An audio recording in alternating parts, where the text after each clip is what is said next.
better camera. I gotta get better friends. And all right, welcome. I'm with John. Welcome back to Green Fox Gaming plays Delta Green Impossible Landscapes. We were just informed by Jean that he needs to get new friends. And I second No, he that. said better friends. Oh, He didn't say new. He Not said new. better friends. Just better. That's fair. He doesn't even care if they're secondhand friends. Still better than us. There's got to be something better than this, right? Look, Walk there's into also the thrift store and context. get a I've tried, context John. wise, It's like like a grass is always greener type thing. And it just... Right. oh. Yeah, and Brad just keeps crawling back. Yeah, I've This tried. seems like an I can't abusive stop. Get relationship away. right now. Like, he's like, guys, I'm gonna go game with some other folks. We're like, you'll be back. Back. He's always back. It's always back. All right, well, welcome back. We are really excited to get back off into Impossible Landscapes. It has been a minute. We have, we did Hellhole. We came back and did an episode of Impossible Landscapes where you guys got right to the end.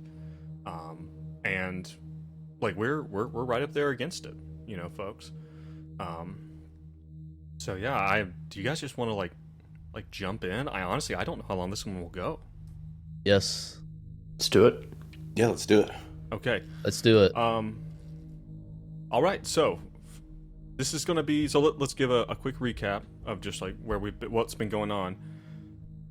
The Crew, M Cell, 1995. I'm about to recap the entire podcast in extreme detail. It's going to take an hour and a half. Let's do it. 1995, M Cell, Hank Ellis, Benedict Farthington, and Benji Potts are sent to the McAllister building to figure out what's going on and unnatural goings on with the disappearance of this girl, Abigail White. Right. They find out this whole building has been infested with this plague, the King in Yellow, and that the parts of the building had actually begun to become a whole different world called the Night Floors. You guys eventually determine Abigail Wright's gone. We got to burn this place down. You do just that. You burn it down. This, consequently, becomes how Busiak Bartok is originally exposed to the unnatural when Busiak Bartok comes in to help put out this fire, a firefighter himself. Then, 20 years later, 2015, the team is brought back together by Elias Barbas, Agent Exeter, who tells you that you need to look into the disappearance of these agents, of these Delta Green agents, at this Delta Green sanctioned insane asylum. That you need to go in and look at.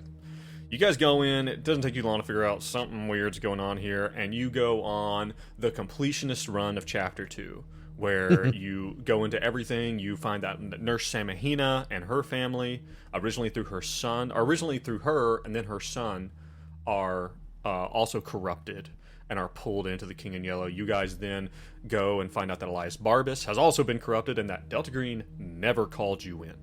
That this is completely Dr. Barbas and his insanity has brought you guys into this. You guys get a hold of Delta Green. They tell you, hey, you need to figure this out. You need to contain this. You end up going to Las Vegas. You know that this other Delta Green team, this Michael Whitwer, and his team had been sent. You guys go to the Boxer Hotel. You go to Las Vegas. You're containing brush fires everywhere you go. And then eventually you go back to the asylum, to the Dorchester, and you get pulled headlong into the night world. And you spend a little bit of time there. When you go through the night world, you meet a cast of characters, people like Mr. Wild, Dr. Friend. You eventually meet the director, Timothy Bile, or King Bile, as he is called within the night floors, within the night world. You guys go into you guys learn about the Pat Zoo, which is some weird relation to this whole story and this whole play production that's going on. You guys escape this clown figure that you've seen several times after it almost obliterates Hank Ellis. And you get back into the world, back to Boston. But once you're in Boston, you're on the run. You're on the run. Delta Green has told the world that you are escaped and dangerous criminals from this insane asylum. I don't know if it was ever said, but I'll actually say it now. The whole reason that Delta Green knew that you guys were in this is because you gave them Ophelia Citri. You gave Ophelia Citri to Delta Green. Okay. And they start talking to her, and they're like, "Uh-oh." There's a problem. Uh-oh. These guys are too deep. Like, the idea that you guys had come into contact let Delta Green know, like, these guys are done. We've got to get rid of these guys. Like, so, if you hadn't done that, things might have been Could have saved ourselves a lot of trouble. You could have saved yourself a lot of trouble by executing her in the desert.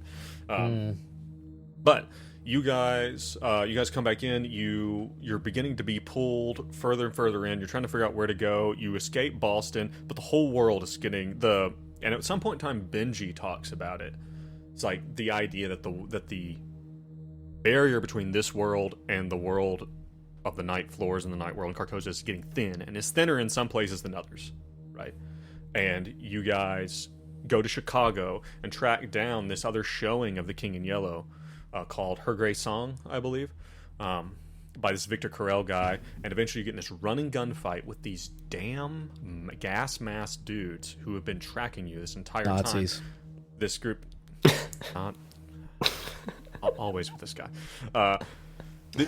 And all you really know about them is at some point in time I know you had heard that these guys are called the Static Team, right? And eventually you get this running gunfight. You end up at the Hotel Broad Albin. You go through the Hotel Broad Albin. You feed at least one NPC into a sanity wood chipper. Exactly one. Whispering. Exactly one. Pardon me. You go down into the Whispering Labyrinth. And there's where Benji Potts, at the end of his rope insanity, meets his end. Literally at the hand of this entity. Is wearing these long, golden but tattered robes with this mask, who reaches out with a bandaged and elongated, odd gray hand, causing him to be liquefied with a single touch. Hank and Benedict flee and run into Busiak Bartok, who has also found himself inadvertently eyeballs deep in all of this. Which I just realized Busiak has been there for 20 years by comparison to our time. Well, in But not Busiak's actually opinion, 20 it's years. been several months. Yeah. Yes, Yeah, but yeah. yes, he's actually Which is been there weird. much Yeah. longer. Oh, I didn't realize that till now. Okay. Yeah. So you guys eventually you go and you find, and this whole time you've been hearing things about the author and J.C. Lentz, has been this kind of constant theme coming up. You end up finding the author's bottle, this bottle of J.C. Lentz, which you guys still have with you canonically. You then go through into straight up ruined Carcosa. Like, we're not in between, guys. Like, you guys are now there. You descend down through the water, through these massive leviathans, fight off these creatures, down to this war-torn Carcosa. You then go through the war zone itself.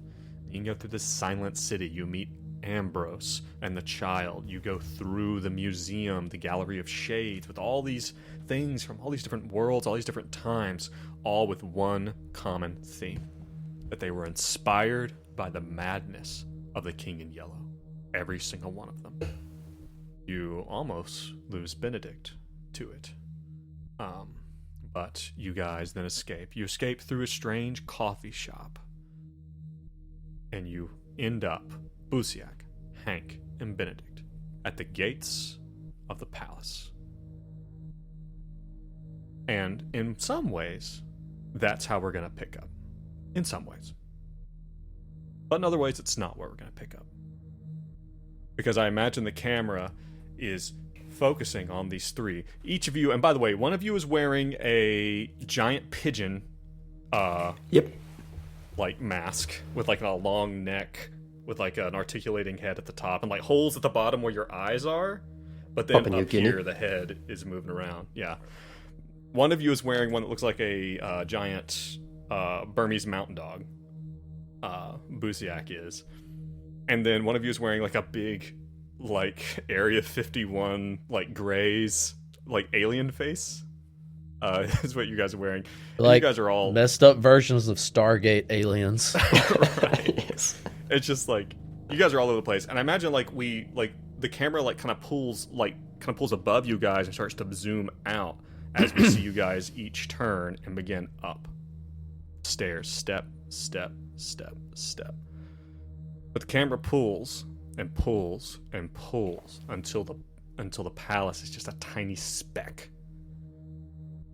And then just as it pulls back out, you can see that at the center of everything is this city, and the edges of the cities falls off into nothing. And there might even be, as we pull back, we might even see whole buildings just fall in on themselves and fall off into this void. And we pull back and flat back. Earth situation. You're right. The flat earthers are right all along. Okay. The Impossible Landscapes is flat Earth propaganda. Okay. All right. This entire time. Okay. Confirmed. We pull back and back, and we see that looking at all of it, that behind everything, as small as this piece is, the city, this entire place of Carcosa, we see that a huge eye is looking up at it all. But then the camera comes crashing back down, careening onto a parking lot in Boston, Massachusetts, as a dark blue sedan quickly like jackknives into a parking lot spot, and the camera pulls down and we see a familiar face for the audience, not for the players or for the characters. But a familiar face is a woman. She's wearing a dark navy t-shirt. There is a bag of bloody, gross clothes in the back seat. And she is cussing as she pulls in. I imagine she like punches the steering wheel a time or two, frustrated. This is the woman who Axel left in the parking lot, or like in the car. Like he got up and left. Oh, yeah. When he came to... Mm-hmm. When he came. This is none other than Agent June. How are things going right now, June? Dace Ruthven, did you not check your fucking direct messages? Can we pause? Oh my god. Damn it. I sent these guys direct messages on Discord. We'll buff it out in post-prod. We'll buff it Jesus. Every time. Just That's very, very good. You have roll 20 pulled up? Very good build-up.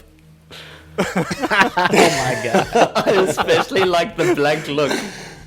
That is the... Start with someone else. Do you have to start with her? Start with someone else. Okay. I've never felt Okay, more we like a won't start piece with of that. shit than right now. All right. Then, okay, the camera smashes down, then smashes back up. Right back up into the sky. Like a rubber band. Who's directing this? Who's the cinematographer? Fucking Weird choice. Wes This is so Anderson good. shit happening. All right, there is a in Boston International Airport. I don't remember the name of it. Two men converge on each other, not because one of them's holding a sign, but because they have worked with each other before. One of them is looking down at his cell phone while Ronald Burbach walks up to him. Tell us what's Ronald doing here? He doesn't know much.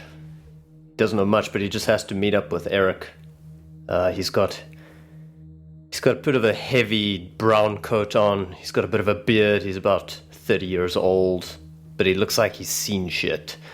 But he's just been told to meet up again. He's got a cleanup detail. He needs something that he needs to do, and he doesn't ask too many questions. In some ways, he's a bit too old for the shit, even though he's 30 years old. Right. He's seen too much. And that's what they like about you, by the way. They love that you don't ask questions. I I will say that under your distinguishing features, your strength at 15 is man mountain. Your He is constitution, a hulking man. But strangely, go ahead. No, your constitution is that you're made of grit, and your charisma, because it's low, heavily scarred. Yeah. Oh, he's seen some shit. He's seen shit. Yeah. You actually, it was weird, you actually, apparently a call from the governor's office came through to the state police headquarters and requested that you be temporarily relieved of duty for some national security business. And while your captain didn't exactly like that, you couldn't really do anything about it. Now, Eric, I don't give a shit. Eric Carter. Oh yeah, you've got a job to do. And Eric Carter is also here. Eric, you have an unopened envelope that was handed to you right as you got off the plane. You haven't looked at it yet. Okay. But what's Eric's journey here been like? You said, so I guess in contrast to Ronald being a little bit more gruff, Eric's kind of in his early 30s, clean cut. He's probably got like something business-like on. He was, he kind of sees Ronald and gives him like a nod. You said Eric was like looking at his cell phone on the way here, and he just, says Ronald, puts out his hand, shakes his hand. Eric, looking good. Yeah, Same to you, sir. And I'm sorry. Go ahead, please. I'll just kind of hand it open, show this like unopened envelope. It's like, we better get somewhere we can read this private. Agreed. Yeah. Well, and Eric, you work for the CIA. Always tracking down enemies of the state, that kind of stuff. Some real spy shit. Under your distinguishing features, under your intelligence, always aware. Like Eric's head is always on a swivel. He's always watching, and not just watching, always analyzing.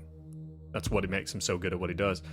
And his power, his willpower, he's unflinching, which is good for his work, because it'll make you flinch. But I will say that you two are not just, you have some experience together, you've worked together in the past, and what kind of jobs do they typically call you guys for? What does Delta Green typically call these two people in for?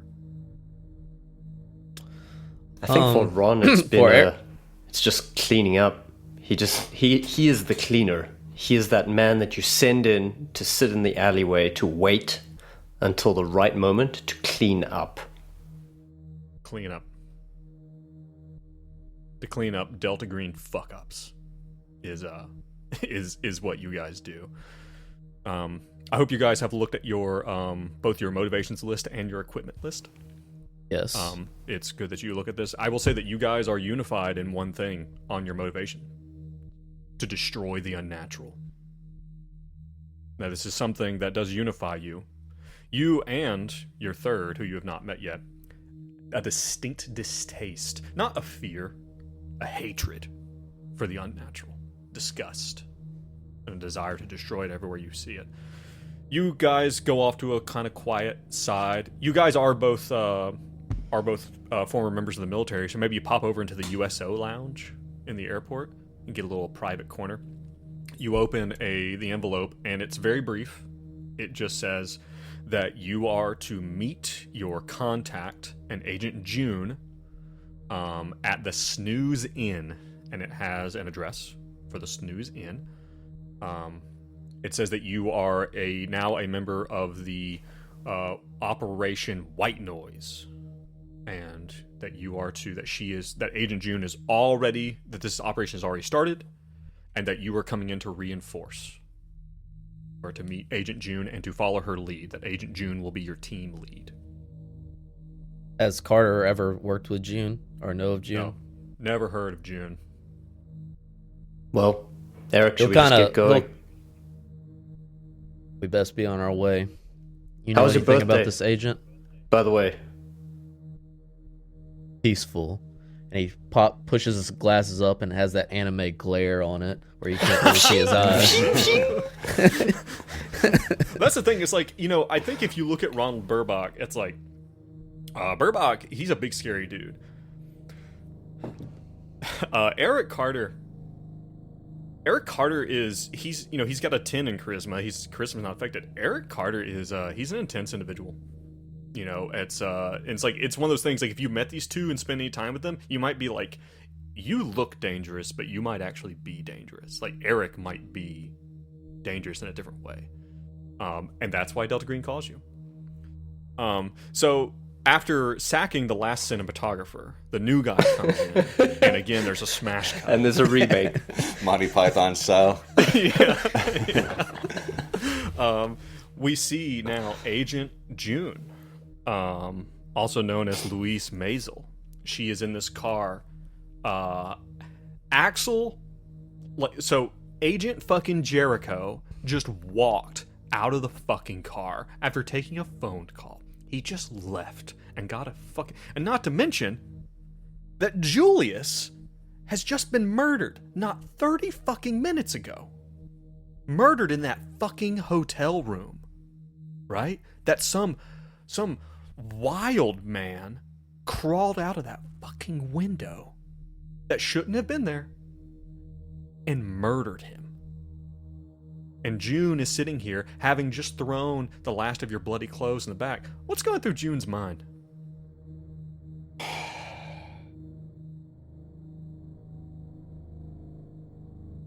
First off, fuck Axel. Leaving me high and dry. Jesus Christ, how am I going to contain this situation? Luckily, that is my specialty. As a paralegal, I know how to obfuscate crime scenes and possibly put some drug-laced money down on the crime scene to and you just so make it happen appear to have like about cartel motivated. Right, you just so happen to have a big chunk of cocaine-laced cash specifically for that reason. Well, I don't leave home without it because I'm a practical woman and I have a big purse. with quite a large purse. Right. Well, and again, like J-Cell, different cells specialize different things. J-Cell does kind of specialize in this. I'm picturing June as like so she's Hispanic. I'm picturing her as like growing up in Texas, so she might have a slight Southern accent, but she's been living in other areas that she might have lost a little bit of it. Yeah. I'm picturing a Hispanic Jodie Foster in Silence of the Lambs. Yeah, like, very good. Very put together, but there's like a grimness and a hardness in her eyes. Right. She's seen some shit. She's done 2 tours in Iraq as a medic. Yeah. So what'd you say involved with Axel. J-Cell's thing is? J-Cell's specialty as well is kind of cleaning. Gotcha. And and you just got off the phone. You just got off the phone with your handler. And he told you to head to the Snooze Inn in Boston, and that you've got some reinforcements who are going to be waiting for you there. And that's... Yeah, I'm going to do everything I can to contain the situation, maybe call a few contacts that can help me out with it, and 100%. just pedal to the metal. Right. Yeah, you've got this. Snooze in. You've got this unmarked sedan, which you have been assured is as clean as it can be, and that even if it showed up at that you were told specifically when given the keys to this car, if this car was dropped on the White House lawn, no one would be able to know where it came from. Like, I go to the White House. You go straight to the White House. Just stop this. Ram through the gates. They're like, and the guys are just Where like, the fuck did this come from? Where'd it come from? You see there is this, you get to the Snooze Inn, and you are, and these two guys are probably told, that to look for the sedan, right? And you get to the Snooze Inn and June, and you see that there is just a little kind of rundown place. This is definitely like a pay-by-the-hour kind of joint, which is probably why they sent you here, because it's quiet. It's quiet and you're not going to be observed. there's a very small office that just has like a little security camera. You know, it's one of those places where they have the TV with security camera facing people so that you know that you're being watched, right? Just to make it very clear. You know, there's like a woman sitting there. You don't have to engage with her.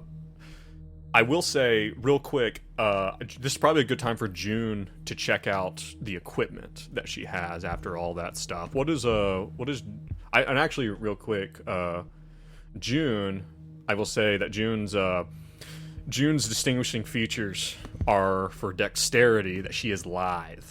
Like, she is super just like Jodie Foster. She's in that forest jogging every day, right?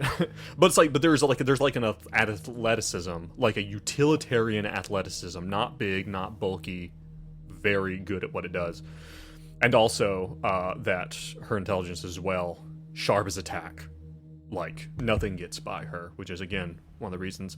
And again, in her motivations, she loves destroying the unnatural. Has almost an unnatural distaste for the unnatural, which again makes her very good for this job. So as you're looking through your equipment, just verifying, you know, because you're a good agent, you're a fucking professional, unlike fucking M-Cell.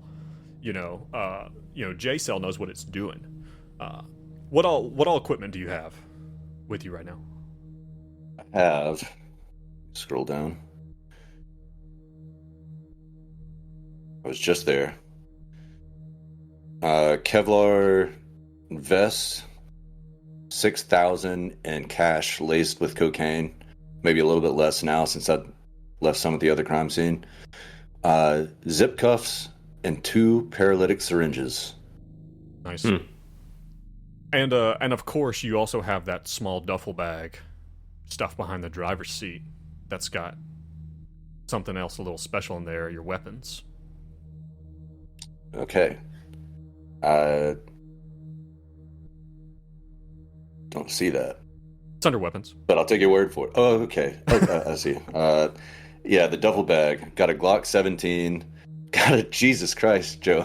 A Mendoza HM3 submachine gun. Wow. And brass knuckles. Yeah. This chick is hard. She's wild. You guys, Eric and Ronald, Carter and Burbach, you guys are in an Uber. It's 2015, they're Ubers, right? You guys are in a 2015 Uber. And you guys, you give them extra cash, just like get us there quick, no matter what, or whatever. And you guys also have a little time to look through and compare your equipment. You were given these bags when you got off the plane. Like, you did not check luggage. Nonetheless, you were given these when you left the plane.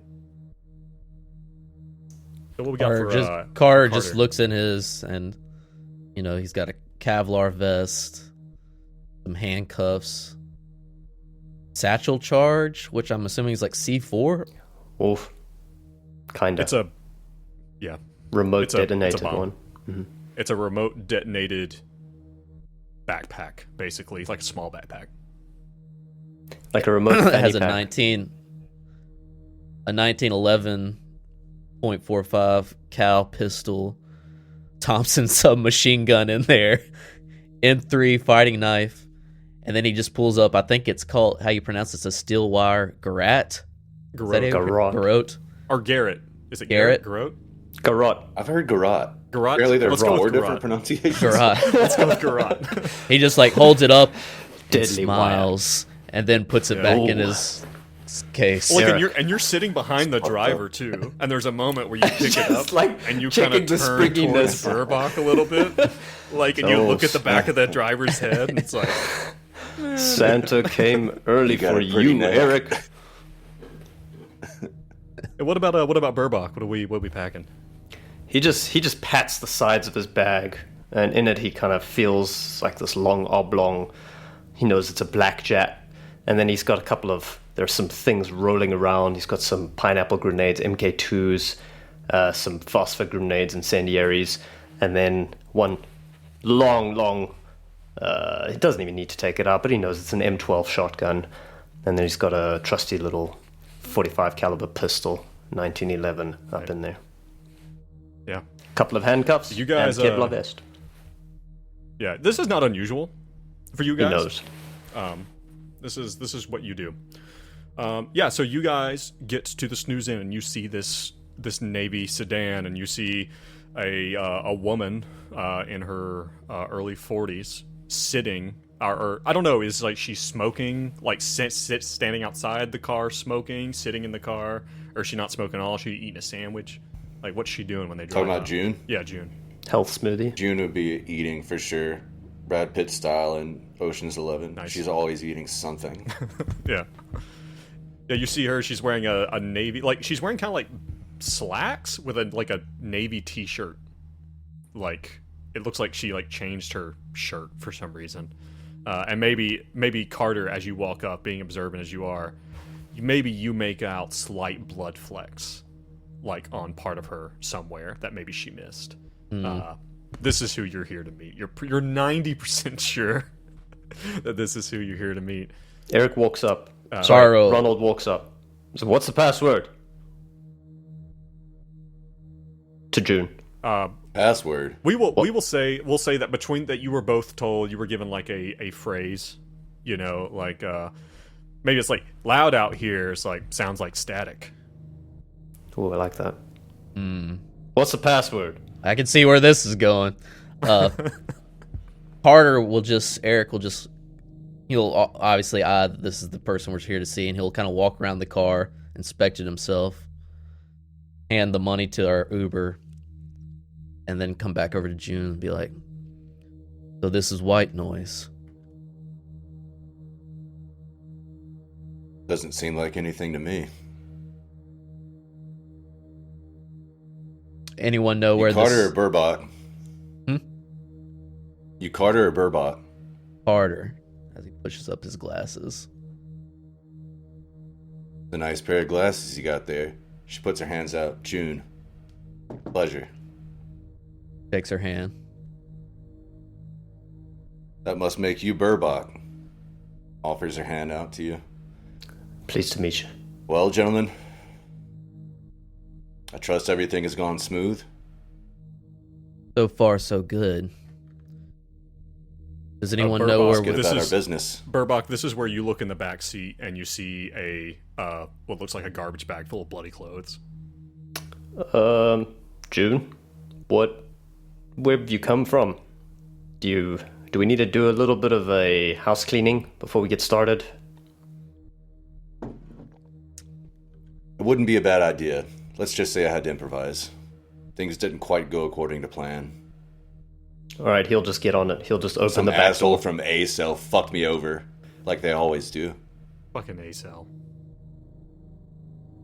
So he'll just go and I'll take care of grab the him. clothes. Okay. Carter says he'll Carter. take care of the clothes if y'all go inside and get the room situated. Yeah, and it doesn't take. You know, we can skip the like you know like especially like a sketchy dumpster like this, like you double bag the thing, maybe you like grab a bunch of other trash from the dumpster and throw it in the second bag so that no one's gonna open this. You know, you just throw it in there. You know, it'll be rotting in a landfill for the next 3,000 years before anyone fucking finds it. But you guys pop in. There's a woman there, and she's like like in her mid-40s as well. She's like, well, welcome. It's can I get you guys a room? And it's no issue. And the thing is like when you go in this place, most hotels they ask you for an ID. She doesn't. She's like, well, you renting for the hour, for the day? What are you looking for? You know, because like, and she's looking at you two and giving you like a knowing look when she asks about hour. Hour's all I need, baby. And the woman turns from Way to Burbach seem not suspicious to at all. June. His charisma's she's dog like- shit. Well, she His charisma is pretty bad. She turns to June. She's like, little old for the biz, aren't you? Which is a little insulting.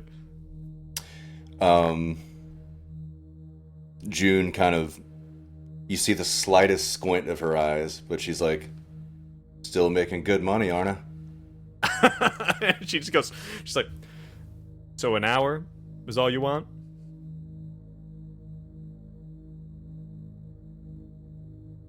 Yeah, we'll go with an hour. With the option for more. She kind of winks at Bartok. Burbach. Oh, Burbach. Burbach. Yep. Burbach, Yep.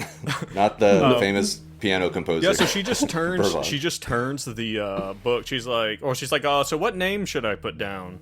You know, because again, she doesn't ask you for your ID or anything like most Cherry. hotels. Cherry. So she writes down Cherry. Make me an alertness check. Okay. Let's see. Make sure you're using your sheet. You're right. Your correct sheet. Yeah, I'm on it.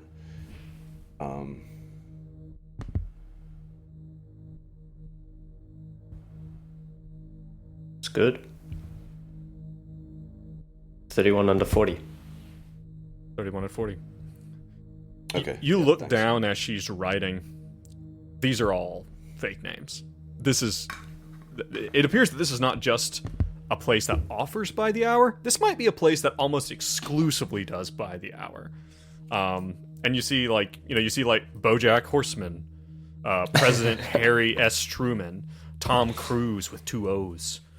You know, like stuff like that. Like, and as you're going, it's like, and you're just like very much like, all right, this is the kind of place. You know, and there's a moment where you look up at the camera, and you're like, like you're kind of worried about, like, do I want to worry about it? But with your alertness check, you realize that you don't think the camera is being recorded. You think it's literally just a camera that goes straight to the TV. Like, you look at the wires, and it just runs straight to the TV. This is not being recorded at all. This is one of those places. Just a live feed. Yeah, just a live feed to make people feel like they're being watched. You guys pop over into a room. It's clean for the most part. About this time, June, you receive a text message. Okay. And these guys are literally like getting up there in the room, you know, and I don't know if they're like, what are you guys just got off a flight? Are you like pulling out your weapons and checking them? Like, what are you doing? Like, Yeah, Carter, first thing, Carter checks the room, you know, opens the door, makes sure opens the bathroom.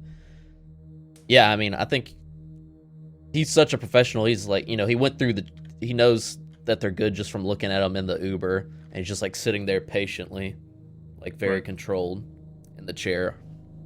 Ronald. He's like Leon the professional. He's just sitting there, just like, yeah, I love basically that. Waiting. just like stone face. just ready to be activated. Yeah, and June is doing a sweep of the room, and I think she kind of just like absently straightens a painting that is just slightly crooked. She just makes it perfectly straight. And you can probably change into like jeans or something, you know, to like kind of match everything if you want. June puts on her hooker outfit. Nice. Ronald's there. What about He's got one of those grenades. He's like checking his equipment as well, but he kind of just gets a little fixated and he starts flicking the pin on the grenade. Like a ting, ting, ting, ting, ting, Carter, this is really fucking annoying. ting, ting, ting, ting. And he always does this. Nervous, Burbach? Oh, not at all. He has I like just love the sound it makes when I take it out. Maybe Burbach, maybe you hold the spoon and you pull the pin and then like slide it back in, and then you pull it again. Do it again. And you Yep. slide it back in. And he's just sitting on June this. clocks this, and she's like, "Boys, we don't have time for a dick measuring contest. We got work to do." Well, we're waiting on you. Tell Carter, us like, where to pop his measure our neck. dicks. Cherry. Cherry. June, you get a June rolls her eyes hard. It's always like this with these fucking assholes. You know, like June, you like being on the cleanup team. Like it's a great time, and it lets you really do what you love, which is destroying the unnatural. But they always send you some fucking meatheads, man. It's like, like you think Carter might Well, be. June cut was from in a the different- Marines, right? Yeah, and you're used to it. You're totally accustomed Yeah. to it, and maybe even comfortable Yeah. with it. Yeah, you were. Well, it's like, and you know, maybe even as he's pulling the pin, you have a small flashback to that shink, fing, as that spring-loaded spoon goes out, and there's like a like a scene plays through your head of like Lance Corporal Jones like tossing in a grenade through a cracked door right before they storm in, and you third in line stacked up, going in and just like cleaning this house. Like June has seen some shit, like big time. Maybe she feels an involuntary twitch of the trigger finger. Like so, as she's admonishing these two. Right. He probably notices this, but he doesn't stop. He just looks up like, June, want me to stop? We've only got an hour.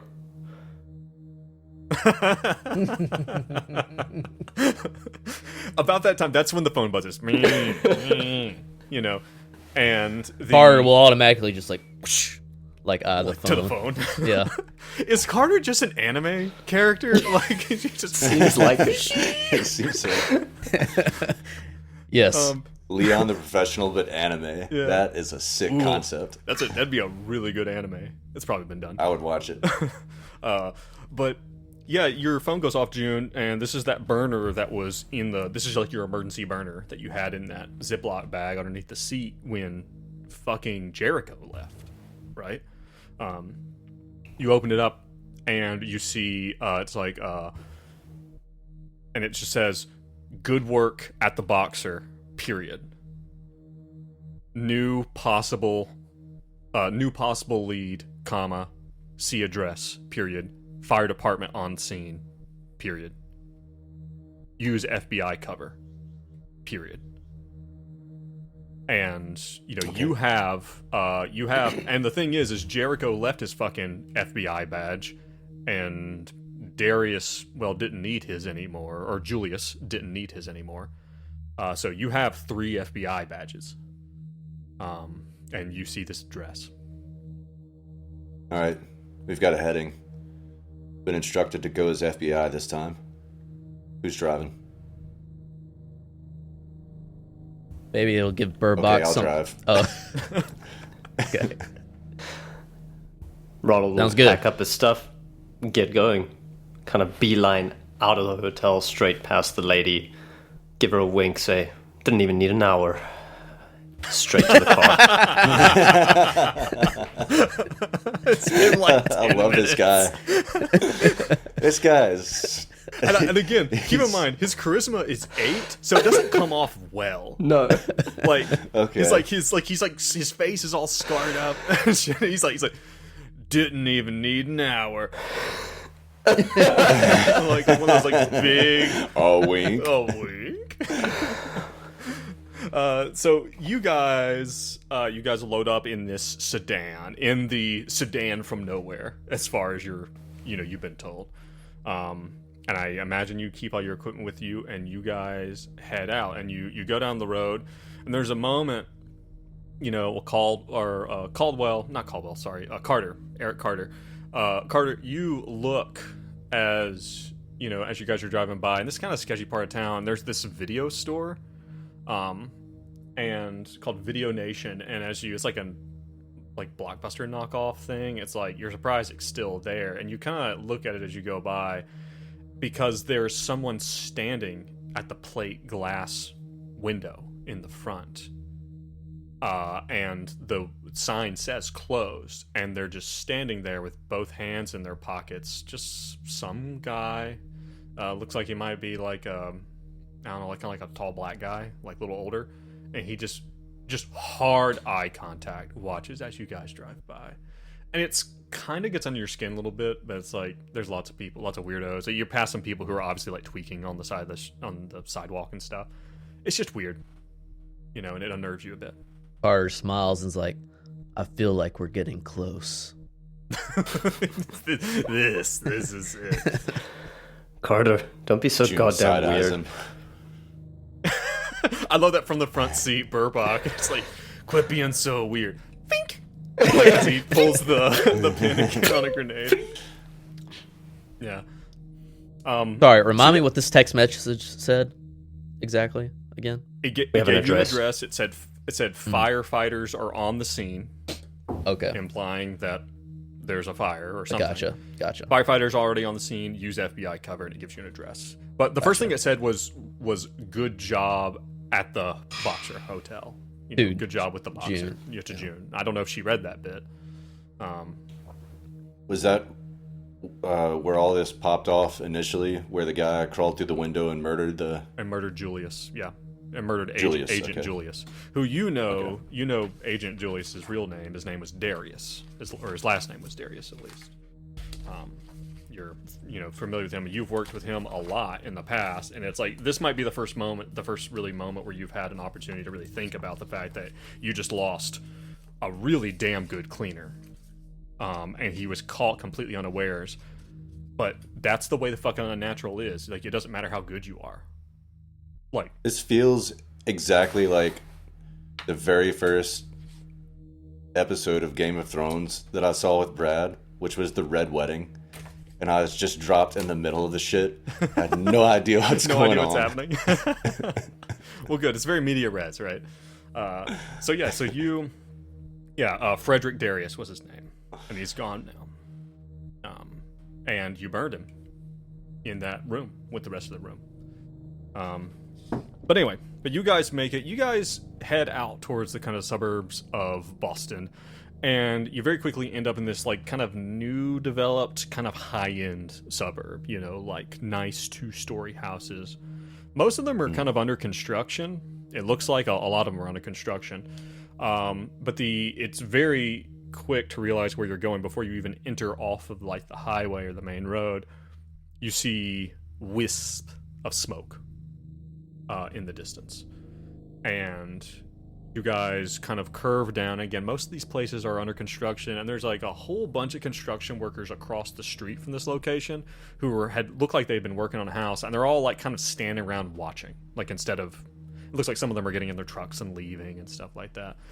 But one of these houses, it looks like one of the only houses that looks mostly done. It looks to have been a fire in the upper floors.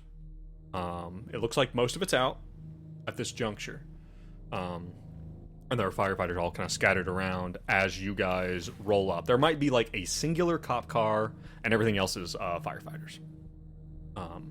As you guys roll up in the sedan. Yeah, we get out, and I'll walk up to one of the firefighters and say, "What's the situation?" Flash the badge. FBI, what's the situation? He's like, FBI. What? It's like, and he kind of turns, and it's like, and he's like, we're almost done here. He's like, I don't know anything about this. Where's your superior? Who's in charge here? You see a firefighter with like a white helmet as opposed to like a yellow helmet. You know, he has some. He comes over. He's like, what's going on? What's all this? FBI. Can you? Yeah, I'll just say again. What's the situation? FBI? What is FBI? This is a house fire. Someone set a fire in the. This is one of ours. It's not your business. It's FBI business. Like, one of the cops comes over and is like, he's like, whoa, what's going on here? That's, kind of thing. I'm gonna dispense with the rigmarole. Like, the three of you all have badges. You all have, at least one of you has a really high criminology or law. One of the other. In fact, June, I believe, has a pretty high. She very quickly, like with her skill, because I think your skill is like 50 or 60. Is that right? Yeah, I've also got a 60. Yeah. Her 50, yeah. Her law is 50 and her criminology is 40. And between all of you guys, like, you guys are able to throw out some, like, once you throw out the word Homeland Security, a lot of shit just happens. Right, it's like the cops are like, well, I guess you can look in there. I mean, there's like an arson investigator coming. Are you sure you guys need to go in there first? There was a bunch of like popping and stuff in there. We think there might have been something else stashed in the house. And the fire captain tells you, he's like, there's been secondary detonations the entire time we've been here. We're lucky we got here in time to put it out. Like, there's something up in that house. Okay. Why do you think we're here?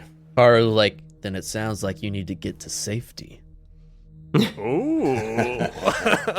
And when Carter says that, there is a venom in it, and the captain and this cop, they kind of look at each other, and this is that moment where they're like, we're out of our depth. These feds just showed up out of nowhere. And, like, you guys have effectively put the fear of God into these people. And they're like, well, listen, like, do you want me to leave some guys here in case it starts back up? Or, like... No. Can I move Cap, my trucks? Best if you didn't. Cap, just listen. Do me a favor. Just cancel that arson investigator. Get you guys out of here. And make sure that this is cleaned up. Let's go. Chop, chop. I don't... chop, chop. June will maybe, like... Chop, chop, put June. a hand on his shoulder Not and, June. like, be very sincere and be like, trust me, you don't want to be a part of this one. Okay, he's like, all right, and, like, they were already kind of packing up. It looks like there are some guys who have gone in and coming out, you know, like, in their turnouts with their gear and stuff, and they're pulling their mask off, and they're like, and the captain, he's like, what's the containment on that? And they're like, just a few smolders, sir, you know, just a few smokers left. And he's like, and someone says, they're like, there's like a bunch of military equipment in there. And the second they say that, the cops and the captain are like, he's like, get those hoses back on the truck. These guys are going to handle it. We're out of here. Before you go, There's very much... is there anyone else left in there? No, we've got all of our guys, you know. They've Right. tracked everybody they've got in. They pull all their people out. So how... Go ahead. Basically, they've got all their guys out, and they're, like, rolling up hoses and stuff. You guys have access. You see that the garage door is open. But they look like they have gone inside the house through the front door, and they're, like, dragging the hoses back out the front door the way they came. It looks like they have gone in, and maybe the front door looks like it's been kicked in, and you can see that it looks like the hoses had gone upstairs, but they're now pulling them all out, and they're getting their dudes out. Joe, quick Carter will go situational into the description. garage. Just before we go in, what does this place look like? Is this any familiarity places we've seen before?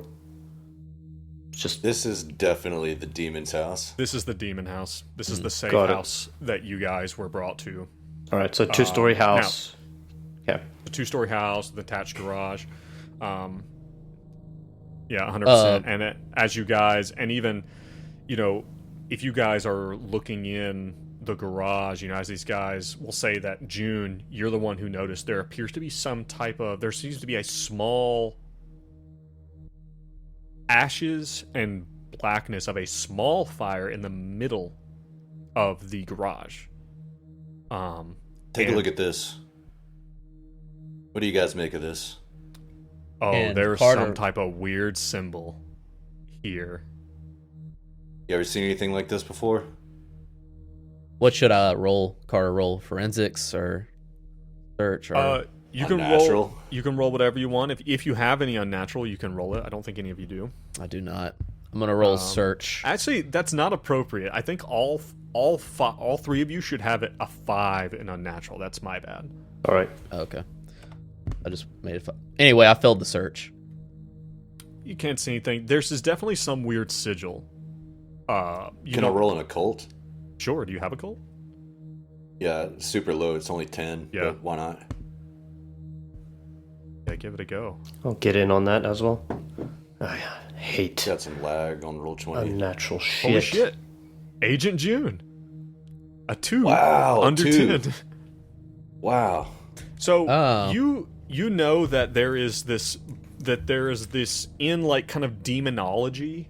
There is this, like, there are these summoning rituals. A lot of them are complete bullshit. You know that most of them are, like, very much like Wikipedia occultism, right? But this reminds you of something called one of the lesser keys of Solomon, which is associated with the summoning of demons. And there's, like, the little papers and stuff that are burnt. They're too fucked up to really make anything out of. But this is some cult shit. And it's like, and immediately June, like, I feel like June, like, something rises up within you. It's not nervousness. It, again, is that disgust that is just in you. for the Carter will unnatural. clock Okay. this on June and be like, "Is it getting hot in here, June?" And she just kind of, like, slowly looks over her shoulder at him, and she just says, "Weapons." Okay. Nice. And then Carter goes out to the clocks- car They get and gets her loaded. duffel bag. They get Carter ready. already has his garrote and his pistol on him, and he'll cock his pistol. Right. And you guys could probably have holsters and stuff if you want them, but if you want to go out and get strapped and bring everything in, you absolutely can. Yeah, Ron's going to do that. Are the firefighters gone yet? We'll say they're still packing up. It takes a fire truck a long time to get ready, but you could definitely, like, bring your duffel bags in. I imagine the scene, like, from the firefighter's perspective, they're, like, getting ready, and maybe they're, like, all loading up in the engine to leave, and one of them looks out, and they just see Burbach with duffel three bag duffel over bags. his shoulder pull the garage door down. As That's so badass. and they just, like... And he, like, looks over at the fire captain, and the two of you are standing in the back also with your bags. Like, you're also standing in the garage. And they look at the fire captain. The fire captain's like, I don't want nothing to do with that. They're just like, nope. I think Carter will immediately scatter these ashes so they don't make this mark, Right. It appears that the mark itself is written in charcoal, of burnt stuff, so you could probably destroy the sigil fairly easily. It's not going to take a lot. You boys ever had any run-ins with demons? Don't think I think so. that's classified. What he said. That's probably the correct response. That's all well and fine, but I just want to say I think that's what we're working with. Yeah. All right. Makes no difference to me. Okay. You guys, this house looks to be almost completely finished. Like, maybe the only thing that hasn't been done is, like, the carpet hasn't been put down or something like that, right? Still smells like construction and fire. There on the wall is a piece of paper with an arrow that points up the stairs. You don't know if a firefighter's put it there. You don't know why they would have put it there. That doesn't really make sense. But you look at the basically the firefighters have definitely been upstairs, and you can see that there's water, maybe even dripping from the ceiling. Like they've put a bunch of water upstairs. I assume you guys are gonna go up tactically because you're a bunch of badasses. Sure. Oh yeah. Yeah. And I think Carter. I mean, I'm assuming Burbach would go first since he's like kind of the muscle, and Carter already knows the. They used to call me Tiny. You guys are pulling out your big weapons. Yes. I think Carter would just have his pistol. Yeah. Right now, but shotgun for Burbach. Pistol for June. Yeah, Burbach pulls out this 12 gauge, like military, like old school military shotgun, and is gonna go up the stairs, first with it. It doesn't take a rocket scientist to figure out which room it was. It appears at the master bedroom. You see, all the steps and everything. You walk in, and the first thing that greets you are dozens upon dozens of green, like military wooden and what do you call those, like hard box military equipment boxes full of every type of ammunition under the sun. It appears that there was a fire set in the bathtub. It is like it's all black in there, and the bathroom is all burnt up. Looks like it got into the ceiling a little bit, but the fire department was able to get it done. But the heat started to cook off rounds in the boxes that were closest to the bathroom. You can see that the boxes have maybe there's a big box of 7.62 ammunition or something like that. That's you can tell that rounds have escaped this box from cooking off from the heat. But everything's wet, and there's just ammunition fucking everywhere. God damn it. Looks like somebody was ready to go to war. How the hell are we going to clean this up now? How many times do you think we can flush these down the toilet?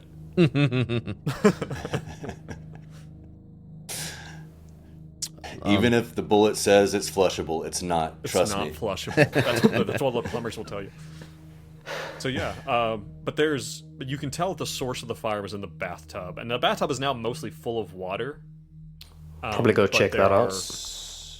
Yeah. Let's look at this bathroom. Can I maybe forensics, see if there's anything I can... Oh, 100%. What a great use for forensics. That's a failure. 47 over 40. honestly, like, even looking at this, you're not even sure a team of forensics people, just with the amount of water damage. That's a problem with fire stuff, right? And I will tell you this, though, you will know this as Burbach, as a police officer, and even June. You know that fires are often used that there are two reasons that fires are set: to cause destruction or to hide evidence. Like, it's either specifically designed to destroy something, or it's meant to hide evidence. And you think that has done the job. With that in mind, could I do a search? Yeah, give me possibly see what evidence was trying to be destroyed. Certainly. Like I said, it looks like it's centered on the bathtub itself. So that's a success. 23 under 40. So Burbach, you're maybe standing over, the back. You kind of look around, and Burbach's telling as a lost what cause. A mess. I imagine Carter, you're like popping the tops on this thing, and every time you pop the top on a new box, it is a new type of ammunition. Like, it's just for every weapon under the sun, You even find a huge, and I will say that you find a big box of drum magazines, of loaded drum magazines for a Tommy gun, which is really handy. And maybe Kara will take one of those and put it in his bag. Yeah, to his Tommy gun. Yeah. So you pick it up. It's like, nice, and you stick it away. June, you get down on your knees and kind of like so the bathtub is like full to the top with water from the fire department, you assume, and you kind of reach down in the water, and there's something at the bottom, and as you like, you put your hand in, and it's like, you're not really expecting much, and you start to pull something out, but then it's like this smell hits you, and it's like, you're like, God, like, and you wonder really quick, you're like, fuck, is this fire department water? This reeks. Like, it's disgusting. It is awful. And you go ahead. Does it smell like decomposing bodies? Yes. It's a mix of decomp and chemical smells. And maybe like the smell of the fire kind of clouded it at first, but then like you're like, oh God, and you're kind of like regretting reaching down into this. But you pull out what appears to be about a foot square piece of material. And it's like, it's sooty and burned. And it's all different colors. Like it's kind of a thick, almost like thickness, almost like a rug. Kind of like very thick, hard. But it's got a sheen like oil, you said, or is it just you just saying it's multicolored? The liquid, it's multicolored, as in it's like the fabric is multicolored. Oh, okay, right, with these designs, and as you look close, you see that along the seam, you see tiny symbols stitched in gold thread, and right as your eyes even begin to focus on them, you hear right at your left ear a whisper so close that you can feel the breath on your ear. Have you seen it? As you gaze upon the yellow sign. And that, my friends, is where we're going to cut it for this one. Nice. What the fuck?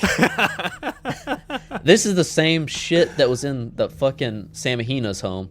You remember we had a tub full of decomposed shit? Who can say? Yeah. Who can the same say? thing. All right. Well, I hope that switching this up on you guys